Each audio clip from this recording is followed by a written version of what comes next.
Are you waiting for a crash to feel safe before you buy? Here's a trap. In a supply shortage, waiting doesn't reduce risk. It often just means you're bidding against 12 buyers instead of 2, and the best properties are gone before you even step in. In the next few minutes, I'll show you what the 2026 outlook actually means, why some homes will surge while others stall, and the exact 3 filter checklist I use to spot true scarcity assets. I'm Rasti, an independent buyer's agent. I help busy Aussie professionals buy with evidence, not emotion.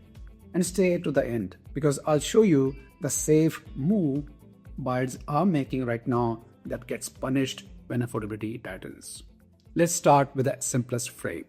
Australia has ambitious housing targets. Australia plans to build 1.2 million homes by 2029. But forecasts say we'll fall short by 250,000. That's not a crash setup, that's a scarcity setup. Picture an auction. A few homes, but a crowd of hungry buyers. Average properties stall, but the gems, they get fought over. Right now, Oxford Economics, Domain and Westpac all agree. This isn't a crash, it's a market squeezed by a supply problem it can't fix overnight. And demand? The ABS says 446,000 new migrants arrived in 2023-24, each needing a roof over the head before we even count local population growth. So here's a takeaway. Don't try to time the bottom. Focus on finding that standout property in a great location, the kind people compete for. That's how you win in a market like this. Here's what we'll cover today. First, what the 2026 forecasts actually say. Second, what that means for rents and prices city by city. And third, a simple buying filter so you don't end up with an average asset in a scarcity market. And just so we are aligned, this outlook is built for buyers thinking in 3 to 10 years horizon, not short-term traders. All right, let's zoom out and get our bearings. Here's the simplest way to think about 2026. 2 gears. Gear 1, early 2026. Interest rates stop being volatile. They stabilize, and that alone changes behavior. Borrowing doesn't suddenly get easy, but it becomes predictable. And for buyers, predictability matters more than perfection because buyers don't need perfect conditions. They just need conditions they can plan around. That's when people start re-engaging, not because they are suddenly confident, but because the fear of things getting worse fades.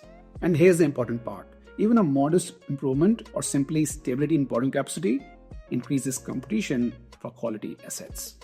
You're no longer bidding against one cautious buyer. You're bidding against several who were previously sitting on their hands.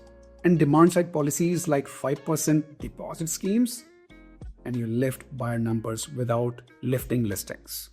More buyers, same stock. That's how competition quietly builds without needing a rate cut headline. So that's gear 1. Stability and demand-side policies bring buyers back. Now gear 2 is where the market separates winners from average stock.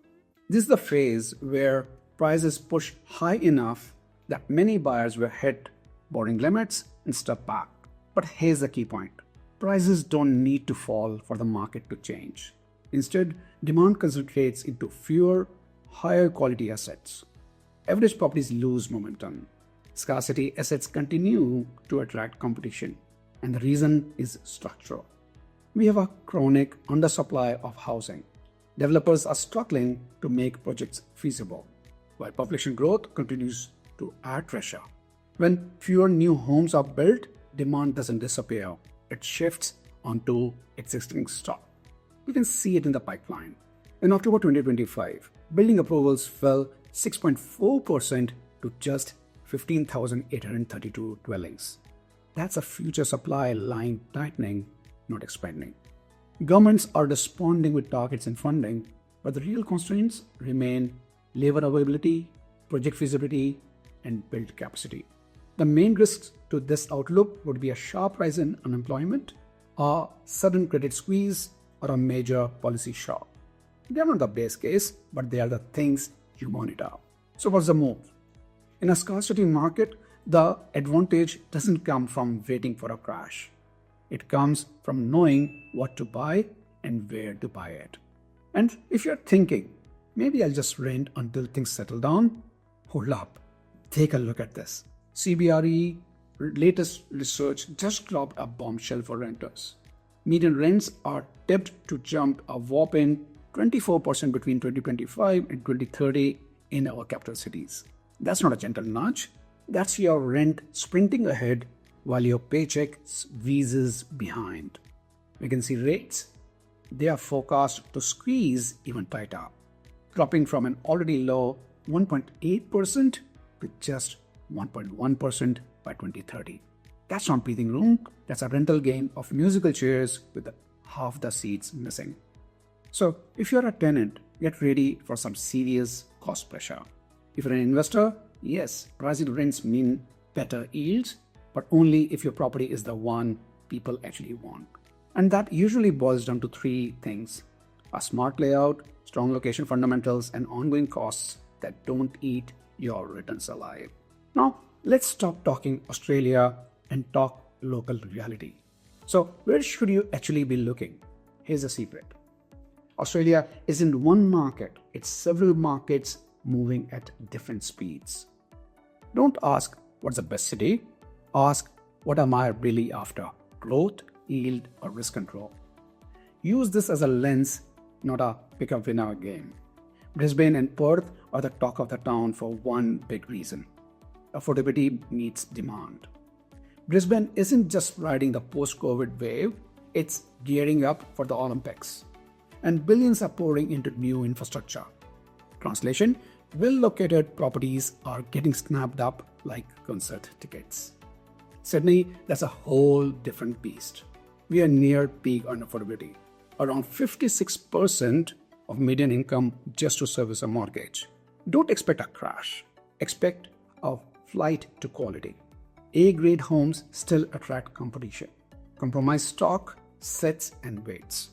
Blue chip suburbs and gentrifying areas with real infrastructure tend to hold value. Melbourne's been the underdog, but here's the plot twist. Migration and relative value are setting up for a comeback.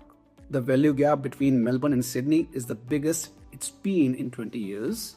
And when there's a discount this big, capital doesn't stay on the sidelines for long. Adelaide is its own story. Lower entry prices, manageable debt, and stronger yields. But don't get lazy. It's not a buy anywhere game anymore. You want spots with strong owner-occupied demand, limited new supply, and close to jobs and amenities. Now, let's talk regionals, where strategy really counts. Don't think of regionals as the cheap seats. They are a deliberate portfolio play. Lower entry prices mean less debt risk.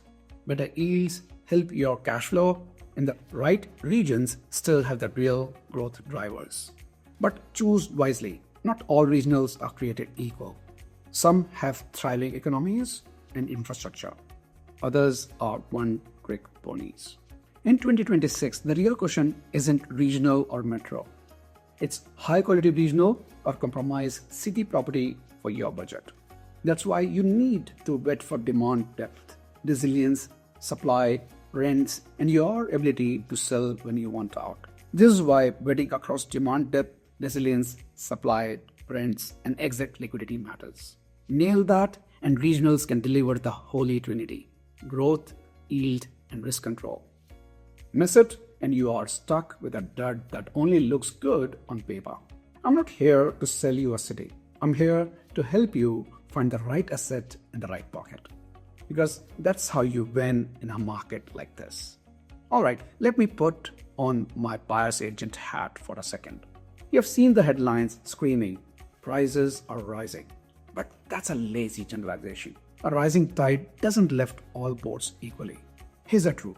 There's a massive divide between investment grade assets and, everything else. If you remember one thing, remember this. In a scarcity market, the asset does the heavy lifting. My three filters. Filter number one, true scarcity. If there are dozens of near identical alternatives, buyers negotiate. If there are only a few, buyers compete. Ask how replaceable is this property really? Filter number 2, owner-occupier pool. Even if you invest, you want owner-occupiers in your future buyer pool. That's what supports prices when conditions tighten. Ask, would a family be proud to live there? Filter number 3, livability plus land component. Livability drives demand. Land drives long-term scarcity. Ask, if the market got tough, would this still be someone's first choice? Here's a move that looks safe but gets punished when markets narrow. Buying a cheaper, compromised property to get in the market, assuming you can upgrade later. In Gear 2 markets, buyers don't upgrade the average.